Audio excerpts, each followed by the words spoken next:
Chalo. A question based on fraction. Try this. Let us solve this question now. यहाँ पे ये question is based on fractions. तो कभी भी बोले फाइंड द फ्रैक्शन, आपको क्या सिंपली कर लेना है, जिस तरह हमने नंबर एज्यूम कर लिया था फ्रैक्शन यहाँ पे एज्यूम कर लेंगे. Let the fraction be x by y. ठीक है, अब x मेरा न्यूमरेटर हो गया, y मेरा डिनोमिनेटर हो गया. A fraction is such that if the numerator is multiplied by 3, यानी कि I'll multiply the numerator by 3 and the denominator is reduced by 3, यानी कि जो मेरा डिनोमिनेटर है y, it is reduced by 3. ठीक है, we get 18/11. जो मुझे फ्रैक्शन मिलता है that is 18/11. This is my पहला equation, this is my first equation. Simple. But if the numerator is increased by 8, यानी कि सेकेंड केस में if my numerator is increased by 8 यानी कि x plus 8 and the denominator is doubled, y को मैंने कर दिया है 2y, डबल कर दिया, we get 2/5 यानी कि मुझे मिलेगा 2/5. This is my second equation. तो ये सिंप्लीफाई होकर क्या हो जाएगा, 3 से 18 का, this will become 6. so therefore 11x is equals to 6y minus 18. Right, यहाँ पे कुछ कट नहीं हो रहा है तो लेट अस मल्टीप्लाई. ये हो जाएगा 5x plus 40 is equals to 4y. Therefore this will become 11x minus 6y is equals to minus 18. मैं फर्स्ट इक्वेशन, और ये हो जाएगा 5x minus 4y is equals to minus 40. My second equation. Okay, now you can use substitution, you can use elimination. substitution थोड़ा सा problem कर सकता है, तो let us solve it by elimination. तो y को एलिमिनेट कर सकते हैं 6 और 4. 6 और 4 का LCM क्या होगा, 12 हो जाएगा. तो what should I multiply in equation number 1? 1 नहीं, इसको इक्वेशन नंबर 3 ले लेते हैं, इसको इक्वेशन नंबर 4 ले लेते हैं. तो इक्वेशन नंबर 3 में क्या मल्टीप्लाई करेंगे हम लोग, 2 मल्टीप्लाई करेंगे, और 4 में मल्टीप्लाई करेंगे 3. तो 3 में हमने मल्टीप्लाई कर दिया 2 एंड 4 में हमने मल्टीप्लाई कर दिया 3. ओके, ये इक्वेशन है, कंफ्यूज मत होइएगा, ये इक्वेशन है. तो मेरा बन जाएगा, ये हो जाएगा 22x minus 12y is equals to minus 36 and this is multiplied by 3. ये हो जाएगा 15x minus 12y is equals to minus 120. Okay, तो सब्ट्रैक्टिंग दिस ये कट हो गया, ये कितना हो जाएगा, 22 माइनस 15 इज़ 7x एंड ये पॉजिटिव हो जाएगा.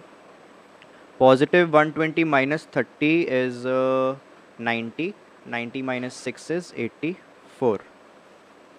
Right, therefore x is equals to 84/7 which is cut होता है ये 1142. That is x is equals to 12. Right, now if x is equals to 12, मेरे y का वैल्यू क्या आएगा, I can quickly find it by substituting over here. तो 60 plus 40 हो जाएगा, 60 plus 40 100 divide by 4 which is 25. तो y will be equal to 25. Right, therefore मेरा required fraction is, find the fraction पूछा था ना, you can not leave your answer at x is equals to 12 and y is equal to 25. अगर आप यहाँ पे छोड़ते हो, चांसेस है कि हाफ नंबर कट हो जाए. देयरफॉर लास्ट में कंक्लूजन स्टेटमेंट लिखना है, therefore the required fraction is 12/25. This is my required fraction. Okay, I hope आप सब लोगों को ये समझ आ चुका होगा. फ्रैक्शंस के क्वेश्चंस जो होते हैं वो यूजुअली ईजी होते हैं, बिकॉज एक फ्रैक्शन है आपके पास x/y एंड उसी में थोड़े चेंजेस होते हैं न्यूमरेटर में या डिनोमिनेटर में, तो वो करना is not that difficult. Okay, चलिए next question now. Problem based on ages, इसको ट्राई करिए. तो एजेस वाले questions, let us try this question now. Ages थोड़ा सा इंटरेस्टिंग है, बहुत लोगों को दिक्कत होती है, बहुत लोगों को मज़ा आता है. तो कैसे करेंगे ये वाला क्वेश्चन. नाउ सबसे पहले तो पूरा क्वेश्चन रीड कर लीजिए अच्छे से, एंड उसके बाद लास्ट स्टेटमेंट क्या है, how old are they now, they यानी कि सलीम एंड उसकी डॉटर। तो फर्स्ट मेरा क्या मेरा ड्यूटी है, सलीम को ले लूँगा एक्स एंड उसकी डॉटर को मैं ले लूँगा वाई, राइट। अब इन दोनों का एज ढूंढना है। Let us read the first statement carefully and उसके बाद मैं इक्वेशन फाइंड करने की ट्राई करूँगा। 2 years अगो यानी कि अभी ये जो है मेरा एजेस एक्स एंड वाई, ये प्रेजेंट एजेस है। आई होप ये क्लियर है। How old are they now पूछा यानी कि प्रेजेंट की बात कर रहा है, तो हमने जो एक्स एंड वाई अज्यूम किया है ये प्रेजेंट एज अज्यूम किया है। तो 2 years अगो यानी कि 2 साल पहले, तो दोनों के लिए 2 साल पहले हो जाएगा ये। तो 2 years अगो का केस पहले डाल देता हूँ मैं, 2 years अगो। तो 2 years ago Salim would be x-2 and his daughter would be y-2। ठीक है। Salim was thrice as old as his daughter, यानी कि सलीम जो है वो 3 गुना था अपने डॉटर का। Therefore x-2 is equals to 3 times of y-2। यहाँ पे एक प्रॉब्लम, बच्चे क्या करते हैं, ये 3 जो है y के जगह x पे मल्टीप्लाई कर देते हैं। मैं 2 तरीका बताता हूँ ये गलती ना करने का। सबसे पहला, लॉजिकली सोचो, क्या बाप अपने बेटी का 3 गुना हो सकता है? क्या एक फादर अपने बेटी का तीन गुना हो सकता है? सॉरी, हम ये क्या कह रहा हूँ, क्या एक फादर अपने बेटी से इतना ज़्यादा बड़ा हो सकता है? देखो यहाँ पे ना हम इक्वेशन साइन यूज़ कर रहे हैं, यहाँ पे हम लोग इक्वेशन साइन यूज़ करें, यानी कि जो लेफ्ट हैंड साइड वाली वैल्यू है वो इक्वल होनी चाहिए राइट हैंड साइड वाली वैल्यू के। तो ये किसका एज है? ये फादर का एज है, ये डॉटर का एज है। तो मैं 3 अगर मल्टीप्लाई करूँगा फादर के एज में, फॉर एग्जांपल मैं अपनी अगर बात करूँ, अगर मैं 20 ईयर्स का हूँ, सपोज़ मेरे फादर 60 ईयर्स के हैं, तो मेरे फादर मेरे से 3 times है, राइट। अगर मैं 60 में 3 मल्टीप्लाई कर दूंगा तो वो 180 चला जाएगा। तो 180 इज इक्वल टू 20 का कहीं से हो सकता है? नहीं। तो इसीलिए whenever you are equating, equation में हमेशा ये सोच के इक्वेट करना कि भाई जो दोनों तरफ के जो टर्म्स है वो इक्वल होने चाहिए। तो मैं अगर कम वाले एज पे कुछ मल्टीप्लाई करूँगा तब वो बड़े वाले एज के इक्वल आ सकता है। ओके, ये हो गया पहला तरीका कि लॉजिकली सोचो कि डॉटर के एज में मल्टीप्लाई करेंगे तभी वो फादर के एज के इक्वल आ सकती है। ये लॉजिकल तरीका हो गया। दूसरा तरीका है, इसको रीड अच्छे से करो और समझो। Salim was thrice as old as his daughter. ठीक है, Salim was thrice is old as his daughter. और जब भी इंग्लिश समझना है ना, मैं क्या करता था, आई ऑलवेज डू दिस, मैं हिंदी ट्रांसलेशन कर लेता हूँ ताकि मुझे बेटर समझ आए कि मैं क्या लिखने वाला हूँ। तो Salim was thrice as old as his daughter मतलब सलीम 3 गुना है अपने बेटी का। So Salim is 3 times of daughter. ये जो इज़ होता है ना, इज़ या वॉज, इज़ और वॉज, इसको मैथ्स में तुम लोग ध्यान रख सकते हो कि this is and was in maths is equal to sign. तो कहीं पे भी इज़ या वॉज दिखाई देना, इक्वल टू साइन का यूज़ कर लेना। तो मैं क्या कर सकता हूँ, I can write Salim was मतलब equal to thrice old age is daughter, यानी कि डॉटर, राइट। तो ये आप लोग ध्यान दीजिएगा, अगर सेंटेंस में इज़ या फिर वॉज है उसके जगह पे इक्वल टू साइन दे दो। वॉज के लेफ्ट हैंड साइड में जो वेरिएबल्स है, जो वर्ड्स यूज़ किए है उसको वेरिएबल्स के फॉर्म में डाल दो। मतलब कि सलीम को वेरिएबल के फॉर्म में डाल दूंगा x-2 और डॉटर को वेरिएबल के फॉर्म में डाल दूंगा y-2। बन गया मेरा equation, as simple as that. ठीक है, तो चलो बहुत कहानियाँ हो गई, अब ये क्वेश्चन फटाफट ख़त्म करते हैं। तो x-2 is equals to 3 into y-2। Let us solve this fast. x-2 is equals to 3y-6, x-3y is equals to -6 + 2 is -4। ये हो गया मेरा पहला इक्वेशन। उसके बाद क्या है, 6 years लेटर, यानी कि अब जो था ये पहले 2 years अगो वाला केस था, अब मेरा हो जाएगा 6 years लेटर वाला केस। तो सलीम का एज क्या बन जाएगा अब, x+6, डॉटर का एज क्या हो जाएगा, y+6। He will be 4 years older than twice her age. Okay, he will be 4 years older than twice her age. तो जो सलीम है x+6, he will be 4 years older, यानी कि 4 साल बड़ा होगा वो 4 साल बड़ा होगा वो, पहले तो x+6 लिख लो और y+6 लिख लो। अब उसके बाद जो बैलेंसिंग है वो हमें करना है।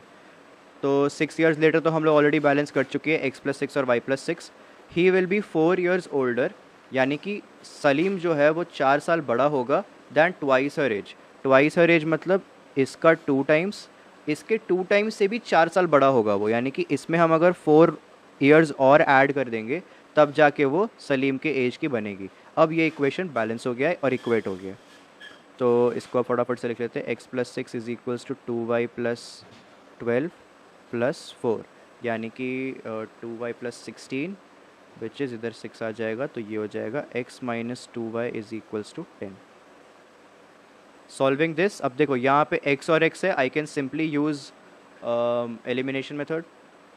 तो यहाँ पे इक्वेशन लिख देता हूँ, x-3y is equals to -4, x-2y is equals to 10।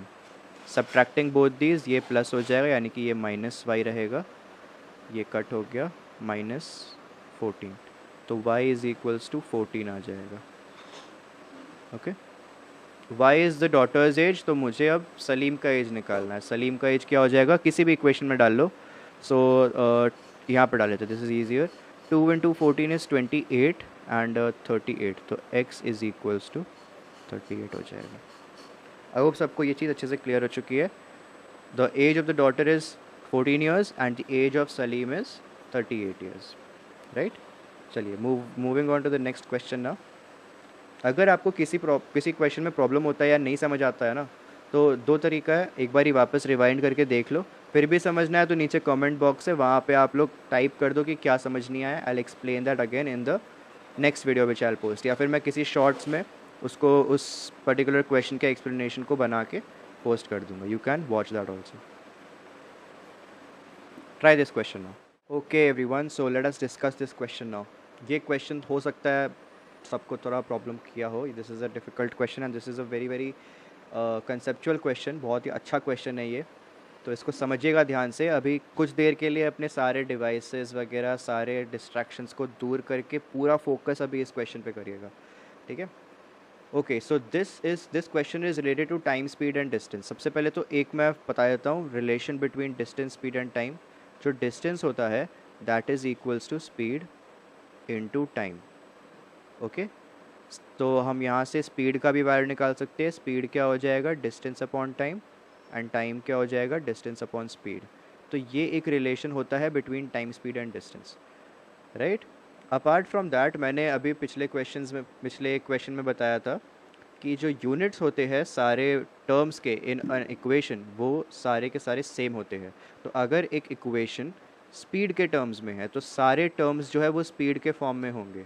पर यूजुअली ध्यान रखिएगा, जो टाइम स्पीड वाले क्वेश्चंस होते हैं उसमें जो टर्म्स होते हैं ना, वो टाइम के फॉर्मेट में हम लोग लिखते हैं। Time plus time is equals to some time, इस तरीके से लिखते हैं हम लोग। तो सारे वेरिएबल, सारे टर्म्स जो होते हैं वो टाइम के फॉर्म में होते हैं, ध्यान रखिएगा इस बात का। तो let us start solving now. तो स्पीड ऑफ द ट्रेन है, इसको ले लेते हैं x। Distance of the journey है, इसको ले लेते हैं y। यहाँ तक किसी को प्रॉब्लम नहीं आई होगी। Now let us start reading. After covering the distance of 30 kilometres with a uniform speed, यानी कि जो डिस्टेंस है, ये डिस्टेंस अगर मैं ले लेता हूँ, ये डिस्टेंस है हमारा 30 किलोमीटर्स में जो स्पीड था उस पर्टिकुलर, क्या है ये, ट्रेन है ना, हाँ ट्रेन है। तो इसने x स्पीड में ट्रैवल किया है 30 kilometres. There is some defect in a train engine and therefore its speed is reduced to 4/5 है। याद रखिएगा, बाय 4/5 नहीं है, 2 4/5 है। ओके, तो अब जो है नेक्स्ट क्या आ जाएगा, मेरा टोटल डिस्टेंस कितना है, y है। देयरफॉर रिमेनिंग डिस्टेंस कितना हो जाएगा, y - 30 हो जाएगा। ये चीज़ सबको समझ आया? आई होप सबको ये चीज़ क्लियर है। पहला 30 किलोमीटर्स जो था वो उसने यूनिफॉर्म स्पीड पे ट्रैवल किया। उसके बाद ट्रेन में कुछ डिफेक्ट आया, और उसके बाद जो रिमेनिंग डिस्टेंस है दैट इज़ टोटल माइनस जो जर्नी उसने कर लिया है कंप्लीट, यानी कि 30, that is nothing but y - 30। ये मेरा रिमेनिंग जर्नी है। तो this remaining journey that train is covering at 4/5 of its original speed. तो अब इसका स्पीड क्या है, 4/5 ऑफ x है। क्लियर है? यहाँ तक सबको समझ आ जाना चाहिए, आई होप सो। ओके, तो मेरा पहला इक्वेशन क्या बनेगा? पहला इक्वेशन क्या बनेगा? मैंने क्या कहा कि सारे इक्वेशंस जो है वो टाइम के फॉर्मेट में होने चाहिए। ओके, ये पहले एक और लाइन पढ़ लेते हैं। Consequently the train reaches its destination late by 45 minutes. तो जो आइडियल टाइम था पहुंचने का, उस ट्रेन का जो आइडियल टाइम था पहुंचने का, वो क्या था? ठीक है, let us right that first. तो आइडियल टाइम जो था, जो यूजुअल टाइम था, वो क्या होना चाहिए था? That should have been Y by X, that is nothing but distance upon speed. पर अब वो क्या पहुंच रहा है? अब वो कितना लेट पहुंच रहा है? 45 मिनट्स लेट पहुंच रहा है। ठीक है, तो मैं लिख देता हूँ न्यू टाइम। न्यू टाइम जो उसको क्या लग रहा है? Y by X plus 45 minutes. मैं इसको फ़िलहाल मिनट्स लिख रहा हूँ, बाद में इसको हम लोग आवर्स में कन्वर्ट करेंगे, क्योंकि यहाँ पे सारे यूनिट्स जो है किलोमीटर और आवर्स में दिए हुए हैं, इसलिए हम लोग किलोमीटर पर आवर में रखेंगे। मिनट्स में हम लोगों को नहीं रखना है, हम लोगों को सारे यूनिट सेम रखने हैं। Okay, so let us form the first equation now. पहला इक्वेशन मेरा क्या बनेगा? देखो, अब 30 किलोमीटर एट एक्स स्पीड यानी कि टाइम टेकन क्या हो जाएगा? 30/x हो जाएगा। Similarly y minus 30 upon 4/5 of x हो जाएगा। ये time taken to cover 30 kilometres है, फिर time taken to cover the remaining distance है। Okay, time taken to cover 30 kilometres, time taken to cover the remaining distance. ये तो 30/x है, तो 30/x plus y minus 30 upon 4/5x कितना हो जाएगा? 5 ऊपर चला जाएगा, therefore it will become 5y minus 150 upon 4x, right. And ये कितना बन रहा है मेरा? टोटल टाइम कितना लग रहा है इसको? y by X plus 45 minutes है ना, तो 45/60। ये बाई 60 को किया because I have converted that 45 minutes into hours. सारे यूनिट सेम होने चाहिए। तो this is my final equation. Okay, this is my final equation, जो कि अब इसको सिंप्लीफाई करना होगा ऑब्वियसली, पर ये मेरा फाइनल इक्वेशन है। ये क्या है? टाइम के फॉर्मेट में है। ये क्या है? ये भी टाइम के फॉर्मेट में है, एंड ये भी टाइम के फॉर्मेट में है। टाइम में भी all these are in the format of hours, इसमें से कोई भी मिनट्स के फॉर्मेट में नहीं है। ठीक है, तो ये बात ध्यान रखना है सबको सॉल्व करने समय। अगर किसी को ये सारी चीज़ें आती है तो आई एम सॉरी, मैं बहुत स्लो जा रहा हूँ, पर ये उन लोगों के लिए जिनको ये चीज़ नहीं आती है, राइट। चलो late us solve this now. पहले एलसीएम ले लेते हैं, इसको सिंप्लीफाई कर लेते हैं। इसको सिंप्लीफाई करना भी कुछ लोगों के लिए चैलेंज हो सकता है। तो 4x divide by x into 4, यानी कि ये हो जाएगा 120 plus 5y minus 150 is equals to y plus, एक मिनट, 60y हो जाएगा ये। Let me simplify this first. ये हो जाएगा 5 9 ज़ा 5 12 ज़ा, तो 12y plus 9x is equals to 12x, right. ये 4x कट हो जाएगा 1 ज़ा, एंड दिस विल बी 3 ज़ा। ओके, 120 माइनस 150 इज, मैं यहाँ पे लिखता हूँ अब,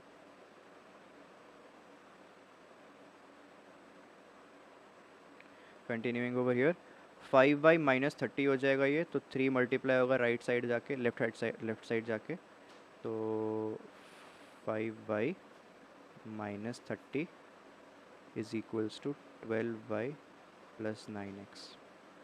यहाँ तक क्लियर है?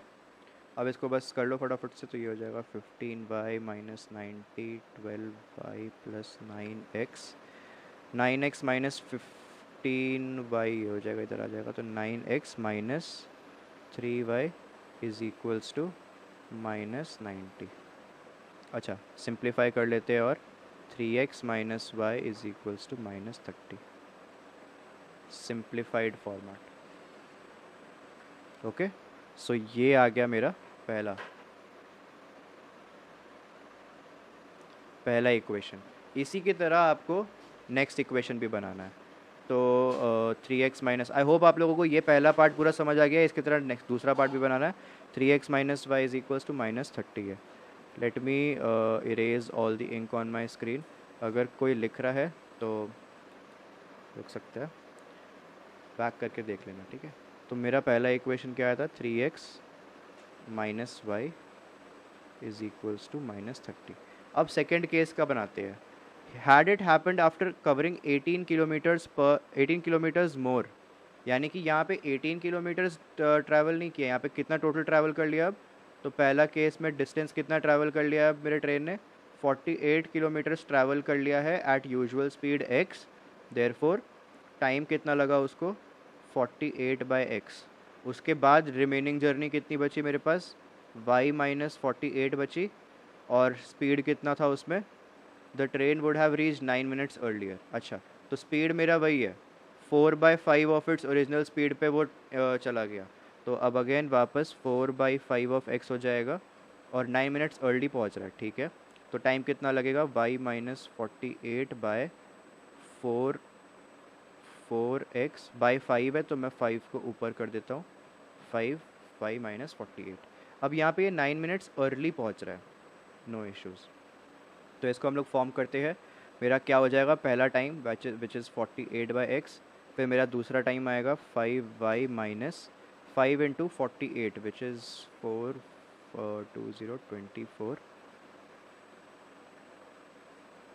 Upon 4x। मेरा यूजुअल टाइम कितना है?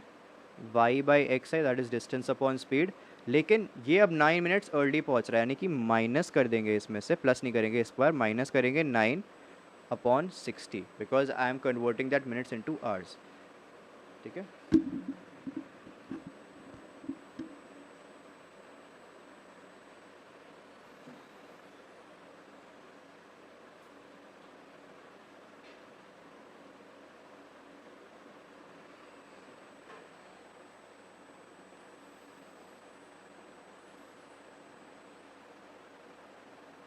Okay okay okay okay.